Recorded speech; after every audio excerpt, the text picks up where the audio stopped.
Hello, എന്തൊക്കെയുണ്ട് വിശേഷം? എല്ലാവരും സുഖമായിട്ടിരിക്കുന്നു എന്ന് വിചാരിക്കുന്നു.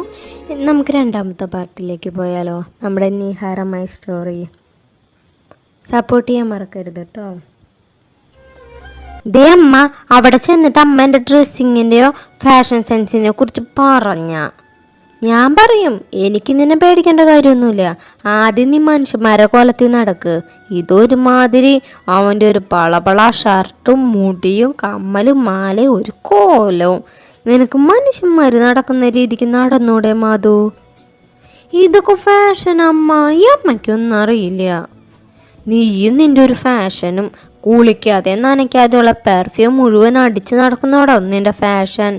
നീ ഈ ഷർട്ട് ഒരാഴ്ചയിലല്ലേ ഇടുന്നു? ഒന്ന് അലക്കാനിട്ടൂടെ?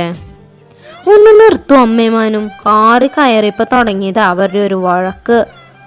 ഒരു നല്ല വഴിക്ക് പോകുമ്പോഴേക്കും അടങ്ങി ഒതുങ്ങിയിരുന്നൂടെ? ഡ്രൈവ് ചെയ്യുന്ന അച്ഛൻ പിൻ സീറ്റിലിരിക്കുന്ന അമ്മയും മാധുവിനെയും നോക്കി വഴക്ക് പറഞ്ഞ് ഇരുവരും ഒന്ന് അടങ്ങി. അച്ഛൻ പറഞ്ഞതുകൊണ്ട് എൻ്റെ ഏട്ടൻ്റെ ആദ്യ പെണ്ണ് കാണലിന് പോകുന്നത് കൊണ്ട് ഞാൻ മിണ്ടാതിരിക്കുക. അത് പറഞ്ഞു മാധു ഹെഡ്സെറ്റും ചെവിയിൽ വെച്ച് സീറ്റിലേക്ക് ചാരിയിരുന്നു. എന്നാൽ ഇതൊന്നും ശ്രദ്ധിക്കാതെ മറ്റൊരു ലോകത്തായിരുന്നു ഹരൻ. കോ ഡ്രൈവ് സീറ്റിങ്ങിൽ ഇരുന്ന പുറത്തെ കാഴ്ചകളിൽ മിഴികൾ ഊന്നിയിരിക്കുന്നവൻ്റെ മുഖം കണ്ടാൽ തന്നെ അറിയാം ഇഷ്ടമല്ലാതെയാണ് പോകുന്നതെന്ന്. നിക്കി, നിന്നോട് ഞാൻ പലവട്ടം പറഞ്ഞിട്ട് ഈ കടലാസ് കഷ്ണങ്ങൾ മുറ്റത്ത് ഇങ്ങനെ വലിച്ചു വാരിയിടരുതെന്ന്. മര്യാദയ്ക്ക് എടുത്ത് കളയടാ. അതവിടെ കിടന്നോട്ടെ അമ്മ, ഇങ്ങനെ ചൂടാവാൻ മാത്രം എന്താ ഉള്ളേ? അത് കടലാസല്ലേ, അല്ലാതെ കഞ്ചാവൊന്നല്ലല്ലോ. കുരുത്തം കെട്ടവനെ നിന്റെ പാവ് കുറച്ച് കൂടുന്നുണ്ട്. ഉള്ള രണ്ടിനും ഒരേപോലത്തെ സ്വഭാവം തന്നെ കൊടുത്തപ്പോഴാ. എൻ്റെ ദൈവമേ, ഒന്നിനെങ്കിലും ഒരിത്തിരി നല്ല സ്വഭാവം കൊടുത്തിരുന്നെങ്കിൽ കുടുംബം എന്നെ രക്ഷപ്പെട്ടേനെ. അങ്ങനെ പറയില്ലമ്മ, ഞാൻ പാവല്ലേ. എന്നെപ്പോലെ സ്നേഹിക്കാൻ മാത്രം അറിയുന്ന മകനെ അമ്മയ്ക്ക് എവിടെ കിട്ടിയില്ല. എന്നെ കൊണ്ട് പറയിപ്പിക്കാതെ കയറി പോടാകത്ത്. ഒരു സ്നേഹമുള്ള മകൻ വന്നിരിക്കണു. അമ്മേ, അമ്മയ്ക്ക് ഞാൻ ഈ ലോകത്തുള്ള എല്ലാ സ്വർണവും കൊണ്ട് തരും. നികി അമ്മയുടെ കയ്യിൽ പിടിച്ച് പറഞ്ഞത് ഉള്ളൂ. നടുംപുറത്ത് ആഞ്ഞൊരടി വന്നു വീണു. ഇനി നിന്നെ കൊണ്ട് കൊള്ളൻ എന്ന പേര് കൂടെ കിട്ടാൻ ബാക്കിയുള്ളോ? ഇനി അതും വാങ്ങിത്തരുമോ നീ? എൻ്റെ ദൈവമേ, നീ എന്നെ അങ്ങൊന്നും വിളിച്ചേക്ക്. ഈ സിനിമ സെൻസ് ഇല്ലാത്തവരുടെ ഇടയിൽ കിടന്ന് എൻ്റെ യൗവനം നശിക്കത്തേ ഉള്ളൂ. എൻ്റെ പൊന്നമ്മ, അതൊരു സിനിമ ഡയലോഗാ. റോക്കി അവൻ്റെ അമ്മയ്ക്ക് കൊടുത്ത വാക്കാ. അത് പറഞ്ഞ് തീരും മുമ്പേ അടുത്തടിയും പുറത്തു വന്ന് വീണിരുന്നു. അവന് ബുക്കിലുള്ളത് പഠിക്കാൻ വയ്യ. കണ്ണി കണ്ട സിനിമ ഡയലോഗ് കാണാപ്പാടവന്. അത് പറഞ്ഞ് അമ്മ തിരിഞ്ഞതും ഗേറ്റിനരികിൽ തങ്ങളെ അന്തം വിട്ട് നോക്കുന്നവരെ കണ്ട് ഒന്ന് ഞെട്ടി. അവരുടെ മുന്നിൽ നിന്ന് അമ്മയുടെ അടി വാങ്ങിക്കൊണ്ട ചളിപ്പിൽ നികി അകത്തേക്ക് ഓടി. രാമചന്ദ്രൻ്റെ വീടല്ലേ ഇത്? ഞാൻ ജിതേന്ദ്രൻ.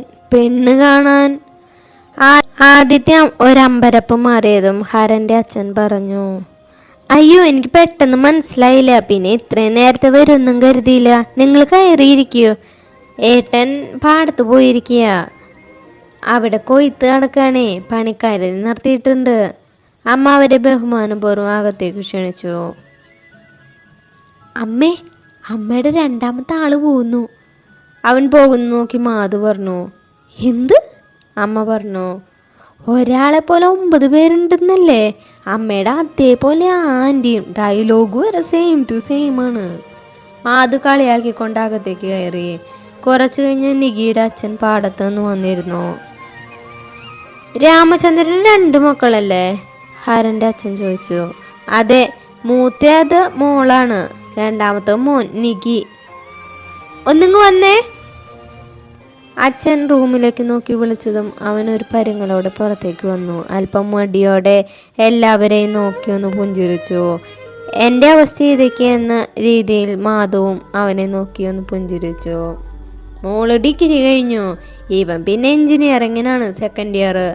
അച്ഛനത് പറഞ്ഞു. മാധുവിൻ്റെ മുഖം വിടർന്നു. ഞാനും എഞ്ചിനീയറാ, 2nd ഇയർ. പക്ഷെ വലിയ കാര്യമൊന്നുമില്ല. അമ്മയുടെ ആ ഒരൊറ്റ ഡയലോഗിൽ മാധുവിൻ്റെ സർവ്വ ഇമേജും പോയി. അതോടെ അവൻ ഫോണും എടുത്ത് ഓരോന്ന് കുത്തിക്കൊണ്ടിരുന്നു.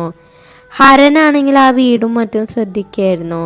ഒരു മിഡിൽ ക്ലാസ് ഫാമിലിയാണെന്ന് കാണുമ്പോൾ തന്നെ മനസ്സിലായി. നിനക്ക് കുറച്ചു നേരമെങ്കിലും അതിൽ കളിക്കാതിരുന്നൂടെ മാധു? അച്ഛൻ്റെ ശാസന കേട്ട മാധു കണ്ണൂറ്റി ഫോൺ പോക്കറ്റിൽ വെച്ചു. ഇപ്പോഴത്തെ കുട്ടികളല്ലേ ഓരോരോ ശീലങ്ങൾ, ഇവിടെ എങ്ങനെയൊക്കെയാ? നികിയുടെ അച്ഛൻ ഒരു പുഞ്ചിരിയോടെ പറഞ്ഞു. പക്ഷെ ഇവിടെ അങ്ങനെയല്ല, ലോകത്ത് ആർക്കും ഇല്ലാത്ത ഓരോ വേഷം കെട്ടലുകളാണ്. കണ്ടില്ലേ തലയിൽ പെയിന്റ് അടിച്ചു വെച്ചിരിക്കണേ? അമ്മ പറഞ്ഞു. മാധു അമ്മയുടെ കയ്യിൽ കയറി പിടിച്ചു.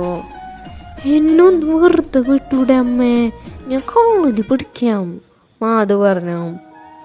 ഇതൊക്കെ ഇപ്പോഴത്തെ ഫാഷൻ അല്ലേ, ഒരു പ്രായം കഴിഞ്ഞ കുട്ടികൾ അവരുടെ ഇഷ്ടത്തിന് വിടുന്നേ നല്ലത്, അച്ഛൻ പറയുന്നതായിട്ട് നികിയുടെ കിളികൾ ഇന്ത്യ വിട്ടു. കഴിഞ്ഞ മാസം ടൂറ് പോകുന്നതിന് മുമ്പ് ചെറുതായി ഒന്ന് ഹെയർ കളർ ചെയ്യാൻ പൈസ ചോദിച്ചതിന് ഇനി പറയാത്ത ഒന്നും ബാക്കിയുണ്ടായിരുന്നില്ല. നികിയുടെയും മാധുവിൻ്റെയും അച്ഛന്മാർ പിന്നീട് കൃഷിയെക്കുറിച്ചും കാലാവസ്ഥയെക്കുറിച്ചും ഗംഭീര ചർച്ച തുടങ്ങി. അവരുടെ സംസാരത്തിൽ നിന്നും മുൻപരിചയമുള്ളവരെ പോലെ മറ്റുള്ളവർക്കും തോന്നി.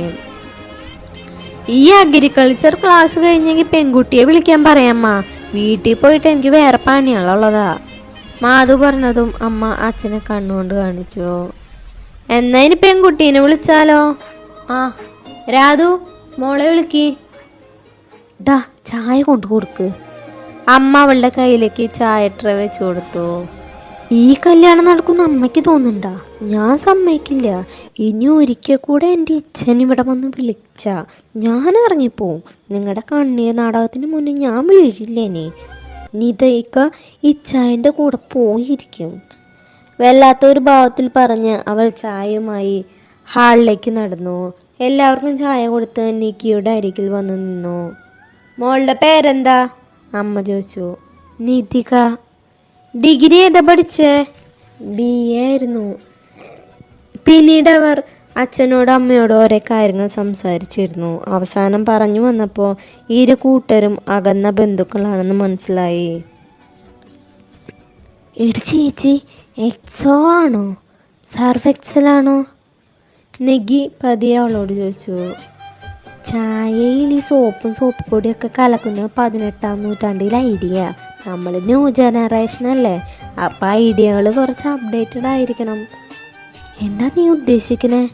ഒന്നുമില്ല, നേരെ അയാളോട് എൻ്റെ കാര്യങ്ങൾ തുറന്നു പറയണു, കല്യാണത്തിൽ നിന്ന് ഒഴിഞ്ഞു മാറാൻ പറയണു, ദാറ്റ്സ് ഓൾ. ചെക്കനും പെണ്ണിനൊന്നും സംസാരിക്കാനില്ലാത്ത സ്ഥിതിക്ക് ബാക്കി കാര്യങ്ങൾ എനിക്ക് സംസാരിക്കാനുണ്ട്, അച്ഛൻ പറയുന്നത് കേട്ടതും ഹരനും നിധിയും ഒരേ സ്വരത്തിൽ പറഞ്ഞു. ആ ബെസ്റ്റ്, എന്നാ നമുക്ക് ഇറങ്ങാമേ? മാധു പതിയെ ചോദിച്ചു. എന്നാ പോയി സംസാരിക്കട്ടെ, നികിയുടെ അച്ഛൻ പറഞ്ഞതും ഹരൻ തൻ്റെ അച്ഛനെ ഒന്ന് നോക്കി. അച്ഛൻ സമ്മതം എന്ന പോലെ കണ്ണുകൊണ്ട് കാണിച്ചതും അവൻ എണീറ്റ് പുറത്തേക്ക് നടന്നു. നിധിക്ക് പിന്നെ അത്തരം ശീലങ്ങളില്ലാത്തതുകൊണ്ട് നേരെ ആരെയും ശ്രദ്ധിക്കാതെ പുറത്തേക്ക് ഇറങ്ങി.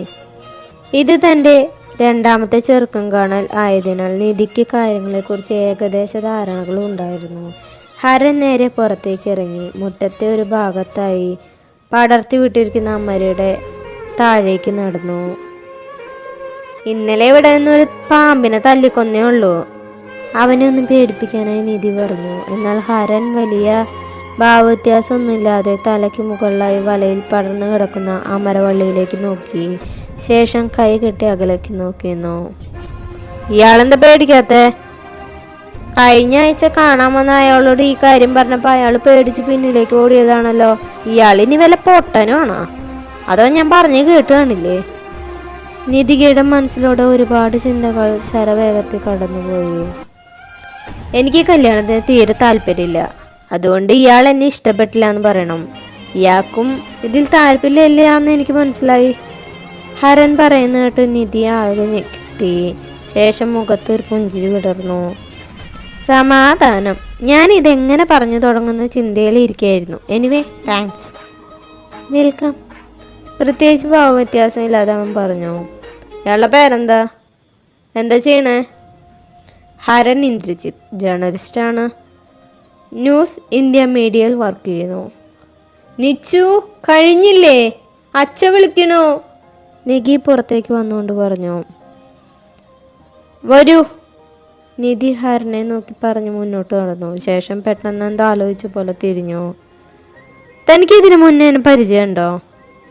ഇല്ല, പക്ഷെ തന്നെ ഞാൻ എവിടെയോ കണ്ട പോലെ ഓർമ്മ കിട്ടുന്നില്ല. അവൾ അത് പറഞ്ഞ് അകത്തേക്ക് പോയി. അധികം വൈകാതെ തന്നെ അവർ ഇറങ്ങി. അവർ പോയി കഴിഞ്ഞ അച്ഛനും അമ്മയും തമ്മിൽ നല്ല ചർച്ചയിലാണ്. ജാതകം നോക്കിയതിന് ശേഷമാണ് അവർ പെണ്ണ് കാണാൻ വന്നത്. 10ൽ 8 പൊരുത്തമുള്ളത് കൊണ്ടും അവരുടെ സംസാരവും പെരുമാറ്റവും ഇഷ്ടമായതുകൊണ്ട് അച്ഛനെ ഏകദേശം ഉറപ്പിച്ച മട്ടാണ്. ഇതെല്ലാം കണ്ട് നിധി ഒരു പുച്ഛച്ചിരിയോടെ റൂമിലേക്ക് പോയി. ഉച്ചയ്ക്ക് ഭക്ഷണം കഴിച്ചു കഴിഞ്ഞിറങ്ങിയ മാധു വൈകുന്നേരമാണ് എണീറ്റത്. അമ്മ ചായ. അവൻ അടുക്കളയിലേക്ക് വന്നു. ദായിരിക്കുന്നു, എടുത്ത് കുടിക്കി. ഏട്ടൻ എവിടമ്മ?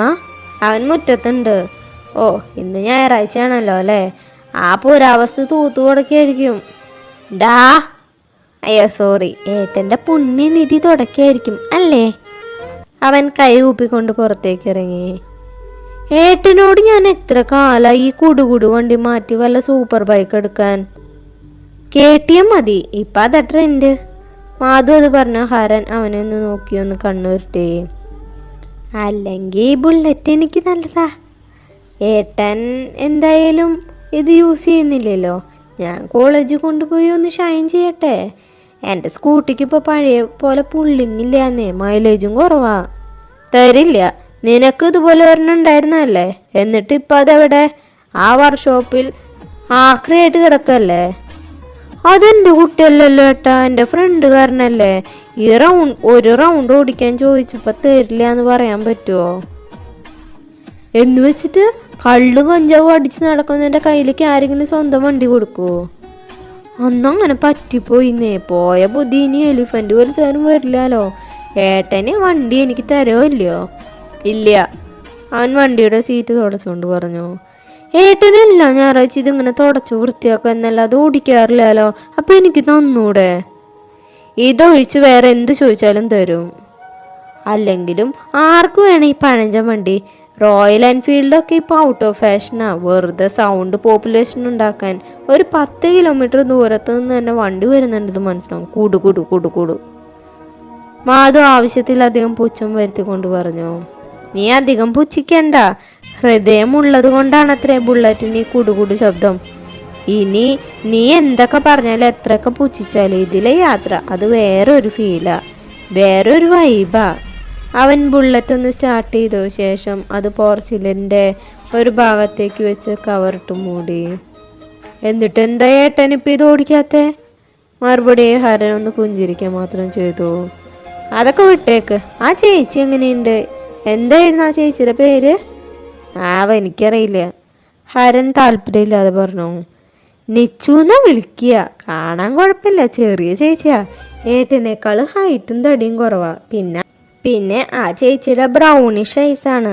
എന്നാലും നിനക്ക് ചേരും ഏട്ടാ. എനിക്കിഷ്ടായില്ല. അതൊരു ചെറിയ കുട്ടിയാ, എനിക്ക് ചേരില്ല.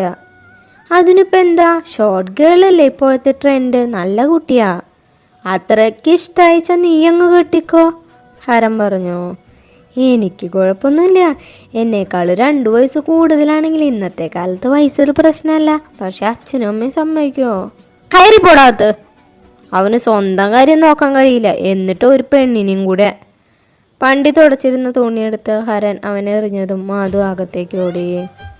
എടേട്ടാ, അമ്മ അച്ഛനെ ഏതാണ്ടെല്ലാം ഉറപ്പിച്ച മട്ടാ. നീ അങ്ങ് സമ്മതിച്ചേക്ക്. അതൊരു പാവം ചേച്ചിയാ, കാണുമ്പോൾ തന്നെ അറിയാം. സ്നേഹിക്കാൻ മാത്രമേ അറിയുള്ളൂ. ഒരു ടിപ്പിക്കൽ അമ്പലവാസി ചേച്ചി. ഉറക്ക സംസാരിക്കാൻ പോലും അറിയില്ല എന്ന് തോന്നുന്നു, ഹരനോട് വിളിച്ചു പറഞ്ഞ മാധു അകത്തേക്ക് ഓടി. ഇല്ല, ഞാൻ സമ്മതിക്കില്ല. ഒരേ സമയം 5-6 ഗ്ലാസുകൾ താഴെ വീണുടഞ്ഞു. ഒപ്പം അവളുടെ ശബ്ദം ആ വീട്ടിൽ മുഴുങ്ങി. നിച്ചു, സൗണ്ട് താഴ്ത്തി സംസാരിക്കുക. അപ്പുറത്ത് വീട്ടിൽ ആളുകളുള്ളതാ എന്ന വിചാരം വേണം നിനക്ക്. അച്ഛൻ ദേഷ്യത്തിൽ പറഞ്ഞതും നിധിയുടെ ദേഷ്യം ഉയർന്നു. അപ്പോൾ നമ്മുടെ ഇന്നത്തെ പാട്ട് കഴിഞ്ഞു. ഇത് ചെറിയൊരു ലവ് സ്റ്റോറിയാണ്. വലിയ ഫൈറ്റും കട്ട വില്ലനിസും ഹീറോയിനിസും ഒന്നും പ്രതീക്ഷിക്കരുത്. നിധിക എന്നൊരു സാധാരണ പെൺകുട്ടിയുടെയും അവളുടെ ഹരൻ്റെയും കഥയാണ്. അപ്പം എന്നാൽ അടുത്ത പാർട്ടായിട്ട് നാളെ വരാട്ടാ. By, thank you.